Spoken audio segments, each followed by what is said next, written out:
അരിപ്പൊടിയോ ഗോതമ്പ് പൊടിയോ മൈദയോ ഒന്നും തന്നെ ചേർത്തിട്ടില്ല. അതുപോലെ തന്നെ ബേക്കിംഗ് സോഡയും ആവശ്യമായിട്ടില്ല. റവ കൊണ്ട് വളരെ സിമ്പിളായിട്ട് തയ്യാറാക്കിയെടുക്കാൻ വേണ്ടി പറ്റുന്ന നല്ല സ്പോഞ്ചി ആയിട്ടുള്ള ഉണ്ണിയപ്പത്തിൻ്റെ റെസിപ്പിയാണ് ഇന്ന്. അതിനായിട്ട് ആദ്യം തന്നെ ഒരു ബൗളിലേക്ക് 1/4 കപ്പ് റവയാണ് ചേർത്ത് കൊടുക്കുന്നത്. ഞാനിവിടെ വറുക്കാത്ത നേർത്ത റവയാണ് ഉപയോഗിച്ചിരിക്കുന്നത്. നമ്മൾ സാധാരണ ഉപ്മാവിനൊക്കെ ഉപയോഗിക്കുന്ന ആ ഒരു റവയാണ് ഉപയോഗിച്ചിരിക്കുന്നത്. 1/4 കപ്പാണ് ഇവിടെ ചേർത്ത് കൊടുത്തിരിക്കുന്നത്. ഗ്രാമിൽ പറയുകയാണെങ്കിൽ 250 ഗ്രാമാണ് ചേർത്ത് കൊടുത്തിരിക്കുന്നത്. ഇനി ഇതിലേക്ക് ആവശ്യമായിട്ടുള്ളത് പാലാണ്. സാധാരണ പശുവിൻ പാലാണ് ഉപയോഗിച്ചിരിക്കുന്നത്. പാല് കയ്യിലില്ല എന്നുണ്ടെങ്കിൽ അതിന് പകരം വെള്ളം ചേർത്താലും മതിയാകും. പാലാകുമ്പോൾ രുചി ഒന്നും കൂടെ കൂടും. 250 ml ആണ് ഇവിടെ ചേർത്ത് കൊടുത്തിരിക്കുന്നത്. അത് മുഴുവനായിട്ടും തന്നെ ഒഴിച്ചു കൊടുത്ത് ഈ ഒരു റവ ഈ ഒരു പാലിലാണ് കുതിർക്കാൻ വേണ്ടി വെക്കുന്നത്. ഇളം ചൂടായിട്ടുള്ള പാലാണ് ഞാനിവിടെ ഉപയോഗിച്ചിരിക്കുന്നത്. 250 ഗ്രാം റവയ്ക്ക് 250 ml പാൽ എന്നുള്ള കണക്കിലാണ് ഒഴിച്ചു കൊടുക്കേണ്ടത്. അപ്പോൾ അതാ നന്നായിട്ട് തന്നെ ഒന്ന് മിക്സ് ചെയ്ത് ഈ ഒരു റവ ഒരു 5 മിനിറ്റ് നേരത്തേക്ക് കുതിർക്കാൻ വേണ്ടി വയ്ക്കാം. ആ ഒരു സമയമാകുമ്പോഴേക്ക് റവയൊക്കെ നന്നായിട്ട് കുതിർന്ന് വന്നോളും. അത് കുതിർക്കാൻ വെച്ച സമയത്ത് നമുക്ക് ഇതിനായിട്ടുള്ള ശർക്കരപ്പാനി തയ്യാറാക്കിയെടുക്കാം. അതിനായിട്ടൊരു പാത്രത്തിലേക്ക് 1 കപ്പ് പൊടിച്ച ശർക്കര ചേർത്തിട്ടുണ്ട്. കൂടെ തന്നെ 1/4 കപ്പ് വെള്ളം കൂടെ ചേർത്ത് കൊടുത്ത് ശർക്കര പാനിയാക്കിയെടുക്കാം. ശർക്കരയൊക്കെ ഒന്ന് അലിഞ്ഞ് ഒന്ന് നന്നായിട്ട് പതഞ്ഞ് വന്നാൽ മാത്രം മതി. നൂൽപ്പരുവൊന്നും ആക്കേണ്ട ആവശ്യമില്ല. ഞാനിവിടെ ശർക്കര പാനിയാക്കുന്ന വീഡിയോ ഇട്ടിട്ടില്ല. ശർക്കര പാനിയാക്കി എടുത്തിരിക്കുന്നതാണ്. ഇതിൻ്റെ ചൂടാറാൻ വേണ്ടി മാറ്റി വയ്ക്കാം. ഇപ്പോൾ ഇത് 5 മിനിറ്റ് ആയിട്ടുണ്ട്. റവയൊക്കെ നന്നായിട്ട് തന്നെ കുതിർന്ന് വന്നിട്ടുണ്ട്. നല്ല സോഫ്റ്റായിട്ട് വന്നിട്ടുണ്ടാകും. ഇത് മിക്സറിൻ്റെ വലിയ ജാറിലേക്ക് മാറ്റിയിട്ടുണ്ട്. ഇനി ഇതിലേക്ക് ചേർത്ത് കൊടുക്കാൻ വേണ്ടി പോകുന്നത് ഒരു നേന്ത്രപ്പഴമാണ്. ചെറുപഴത്തിന് പകരം ഇവിടെ നേന്ത്രപ്പഴമാണ് ഉപയോഗിക്കുന്നത്. നന്നായിട്ട് പഴുത്ത നേന്ത്രപ്പഴം തന്നെ നോക്കിയെടുത്തോളൂ. ഒരു മീഡിയം വലുപ്പത്തിലുള്ള നേന്ത്രപ്പഴമാണ് എടുത്തിരിക്കുന്നത്. അത് ഇതുപോലെ കട്ട് ചെയ്ത് ഇതിലേക്ക് ചേർത്ത് കൊടുക്കാം. ഇനി ഇതിലേക്ക് കൂടെ തന്നെ നമ്മൾ നേരത്തെ തയ്യാറാക്കി വെച്ചിരിക്കുന്ന ശർക്കരപ്പാനി അതിൻ്റെ ചൂടൊക്കെ ഒരല്പം ആറി വന്നതിന് ശേഷം മുഴുവനായിട്ടും തന്നെ അരിച്ച് ചേർത്ത് കൊടുക്കാം. അപ്പോൾ ദാ ഇതിലേക്ക് മുഴുവനായിട്ടും തന്നെ ഒഴിച്ചു കൊടുത്തിട്ടുണ്ട്. ഇനി ഇതിലേക്ക് 1/4 കപ്പ് വറുത്ത നല്ല നേർത്ത അവിലാണ് ഞാനിവിടെ ഉപയോഗിച്ചിരിക്കുന്നത്. ബ്രൗൺ നിറത്തിലുള്ള അവിലാണ് ഞാനിവിടെ ഉപയോഗിച്ചത്. നിങ്ങൾക്ക് വെള്ള കളർ അവിൽ വേണമെങ്കിലും ഉപയോഗിക്കാവുന്നതാണ്. 1/4 കപ്പ് മാത്രമേ ചേർത്ത് കൊടുക്കുന്നുള്ളൂ.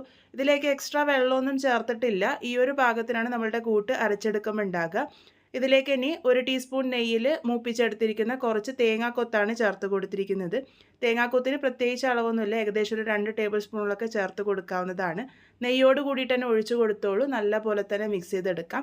ഇനി ഇതിലേക്ക് 1 ടേബിൾ സ്പൂൺ കറുത്ത എള്ളും കൂടെ തന്നെ നല്ലൊരു ഫ്ലേവറിനായിട്ട് 1/2 ടീസ്പൂൺ ഏലക്ക പൊടിയും കൂടെ ചേർത്ത് കൊടുക്കുന്നുണ്ട്.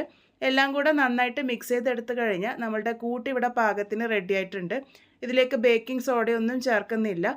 നോക്കൂ, ഈ ഒരു പാകത്തിനാണ് നമ്മളുടെ കൂട്ട് വേണ്ടത്. അഥവാ കട്ടിയായിട്ട് തോന്നുന്നുണ്ടെങ്കിൽ മാത്രം വെള്ളമൊഴിച്ച് കൺസിസ്റ്റൻസി റെഡിയാക്കിയാൽ മതി. ഇനി ഇത് ചുട്ടെടുക്കാനായിട്ട് ഉണ്ണിയപ്പ ചട്ടി അടുപ്പിൽ വെച്ചിട്ടുണ്ട്. അതിലേക്ക് റിഫൈൻഡ് ഓയിലാണ് ഞാനിവിടെ ഉപയോഗിച്ചിരിക്കുന്നത്. കുറച്ച് നെയ്യും കൂടെ ഒഴിച്ച് കൊടുക്കുന്നുണ്ട് നല്ലൊരു ഫ്ലേവറിനായിട്ട്. എണ്ണ നല്ലപോലെ ചൂടായി വന്നതിന് ശേഷം വേണം നമ്മൾ ഈ ഒരു കൂട്ട് ഇതിലേക്ക് ഒഴിച്ച് കൊടുക്കാൻ വേണ്ടിയിട്ട്.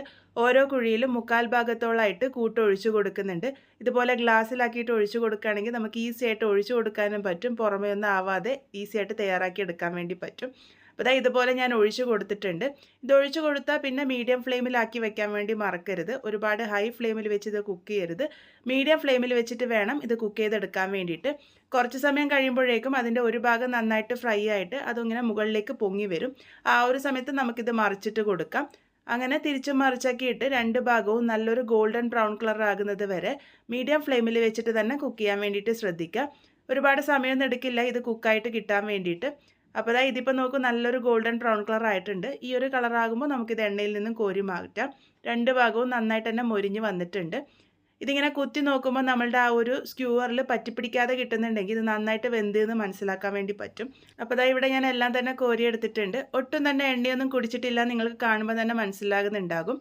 അപ്പോൾ നല്ല ടേസ്റ്റി ആയിട്ടുള്ള റവ കൊണ്ടുള്ള നമ്മളുടെ ഉണ്ണിയപ്പം ഇവിടെ റെഡി ആയിട്ടുണ്ട്. 10 മിനിറ്റിൽ നമുക്ക് തയ്യാറാക്കിയെടുക്കാൻ വേണ്ടി പറ്റുന്ന നല്ല ടേസ്റ്റി ആയിട്ടുള്ള സോഫ്റ്റ് ആയിട്ടുള്ള ഉണ്ണിയപ്പമാണ്. വൈകുന്നേരം ചായക്കടിയൊക്കെ ആയിട്ട് ഉപയോഗിക്കാൻ വേണ്ടി പറ്റുന്നതാണ്. ഒരു മിതമായിട്ടുള്ള മധുരം മാത്രമേ ഇതിന് കാണുള്ളൂ. നല്ല സ്പോഞ്ചി ആയിട്ട് തന്നെ കിട്ടിയിട്ടുണ്ട്. ബേക്കിംഗ് സോഡയൊന്നും ചേർക്കാതെ തന്നെ കുട്ടികൾക്കൊക്കെ കൊടുത്തുവിടാൻ പറ്റിയ നല്ലൊരു സ്നാക്ക് റെസിപ്പിയാണ്. എന്തായാലും ട്രൈ ചെയ്ത് ഫീഡ്ബാക്സ് ഒക്കെ പറയാൻ വേണ്ടി മറക്കരുത്. വീണ്ടും ഒരു നല്ല റെസിപ്പിയുമായി വളരെ പെട്ടെന്ന് തന്നെ കാണാം.